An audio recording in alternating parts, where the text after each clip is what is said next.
Hi, I'm Alex from Rtings.com. Today we're doing something a little different. No OLEDs. This video is for you if your room is bright, your viewing is mixed, and you want the kind of raw, sustained brightness and gaming stamina that non-OLEDs, especially the newest mini LEDs, do best. We'll walk you through our picks, break down what makes each one great, and help you find your right fit for your room and your habits. No side quests, no alternatives, just the winners.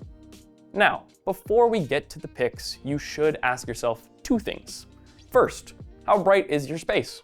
If the room has windows, overhead lights, or white walls, you want an LCD with serious brightness, good reflection handling, and local dimming that keeps blacks from turning gray at night. And two, what do you watch? Movies, sports, gaming, or all three? For movies, look for accurate HDR tracking so dark scenes stay dark and highlights pop where they should, not everywhere at once. For sports, you want clean motion and sustained brightness to avoid dull, blown out fields. And for gaming, you want low input lag, fast pixel response times, VRR, and 4K high refresh rates. Competitive gamers might also want a fast 1080p mode if you chase super high frame rates. So, with all that out of the way, ready for the best non-OLED TVs of 2025? Let's start with the best of the best for most people, the TCL QM8K. If you want one TV that makes almost every situation easy, like Sunday sports with the blinds open, movie night with the lights down, and marathon gaming sessions, this is the TV for you. This TV's personality is bright when you need it, controlled when it counts. During the day, the QM8K has the brightness muscle to hold its colors, and its direct reflection handling is decent enough that you're not squinting through glare or watching the field turn into a pale sheet of white when things get real bright. At night, when a lot of bright LCDs fall apart, the QM8K's mini LED backlight and disciplined local dimming keep black bars convincing and specular highlights tight. You still know it's an LCD, as no TV with a backlight is completely immune to blooming, but the way TCL manages light spill here is what sets it apart from most of the pack. What we love about this TV in real use is the discipline. You heard that right. You only hear that at Rtings. Instead of chasing numbers for a showroom, the QM8K's HDR tracking sits closer to what it should be, so shadow detail doesn't float up into gray soup, and bright elements don't plaster over the scene. It's far from perfect, sure, but it's leagues above what TCL offered in the past. You know, it's almost as if TCL reads or watches our reviews. If you're a gamer, you get low input lag, VRR, and high refresh rates at 4K, plus fast 1080p at 288Hz if you're the type of PC gamer who'd rather feel every frame than chase pure pixel count. The result is a TV that just behaves. Bright when it should be bright, controlled when it should be controlled, and fast enough that your console or PC feels snappy. If you're shopping for most living rooms and you want the most for your money, this is the one to beat. Now, do you own a home theater room in which you can fully turn off the lights and possibly even have dark walls? If that's you, then you might want to opt for the Sony Bravia 9 instead. It's more expensive than the TCL QM8K, but that's because the Sony is all about refinement. How brightness is distributed, how gradations in dark scenes stack without banding, and how motion looks when you add just a touch of smoothing to 24-frame films. When the content is cinematic, the Bravia 9 feels like it's placing every highlight with intention. Black bars stay black, for an LED, blooming is barely noticeable, and there's a cohesiveness to the tone that just makes you smile. We know we do. Is image processing your game? Then the Bravia 9 is your player. Sony's upscaling is confident, and its handling of grain and compression noise does a nice job of lifting rough sources without scrubbing them into plastic. Dialogue is clear thanks to the way Sony uses its integrated speakers. If you're not adding a soundbar right away, you won't hate your life.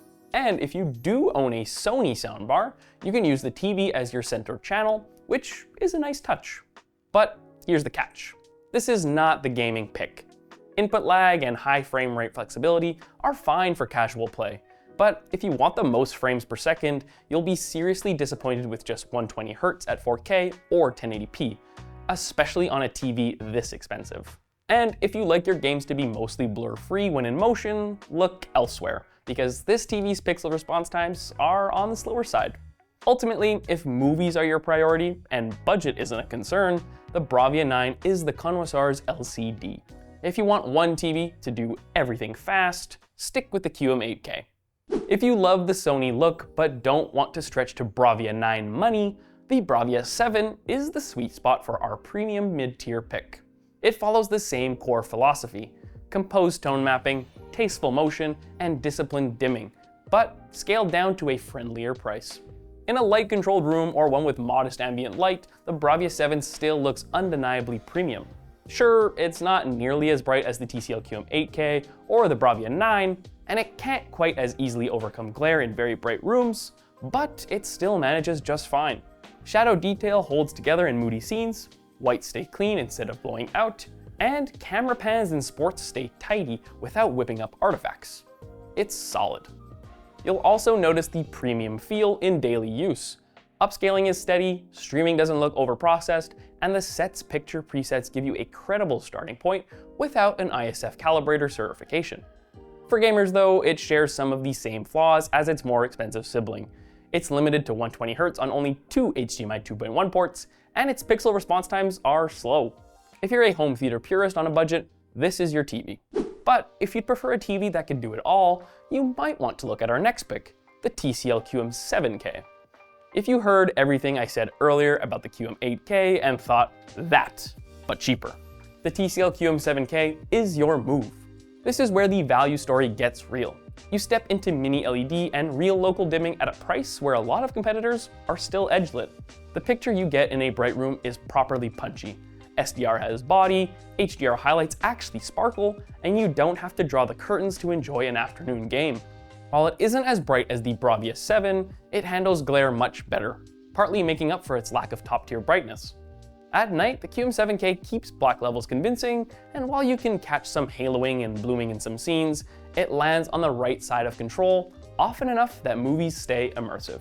The personality here leans a little more fun and a little less finesse than the Bravia 7, and that's completely fine at this price. The real headline is how it feels with a controller in your hands. Game mode is very responsive for an LED, VRR support is here to smooth out frame rate dips, and the high refresh toolkit is generous. TCL has the best LED TVs for gaming this year due to the generous dose of gaming features and fast pixel response times, and the QM7K is no exception. If you split your time evenly between movies, sports, and gaming, the QM7K is the workhorse. If you tilt a bit more towards gaming, it becomes an easier first choice over the Bravia 7. If you're trying to keep costs down without stepping back into meh territory, the TCL QM6K is your best entry point that still feels modern and is our pick for the best budget TV this year. This is the tier where mini LED finally shows up without a luxury tax, and the benefits are obvious the first time you turn on a daytime game. SDR brightness is excellent for the price, HDR has enough headroom to look exciting, and contrast is respectable for the money. No, it won't match the zone count or local dimming finesse of the QM7K or of the QM8K, so expect more blooming around tough bright on black scenes and the occasional clipped highlight in aggressive HDR. But for most content, it shows up as big, bold, and watchable. Overall, it offers a nice picture without going overboard. This is the kind of TV that will look amazing to most people. You know, like those coming from a $200 Black Friday doorbuster from 2016. It's a sizable upgrade. For anyone else, yeah, it won't necessarily impress, but if that's you, then what are you doing here in the budget section?